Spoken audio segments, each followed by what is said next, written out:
পূজাটো পালেহি এতিয়া পূজা পালেহি যিহেতু পূজা চাবলৈতো যাবই পূজাটোতো এটা ফেশ্বনে হয় তাত পূজা কৰিব নাযায় পূজাটো এটা ফেশ্বন হয় আমাৰ বিশেষকৈ অসমত পূজা বুলিলে এটা বিহুৰ দৰে উৎসৱ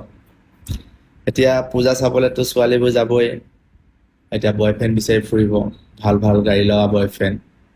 কাৰ লগত যাব পাৰোঁ আৰু মেইনকৈ কথাটো হ'ল চেন্নাইত থকা ল'ৰাখিনিও গাৰ্লফ্ৰেণ্ডজনীতো যাবলৈ মন যাব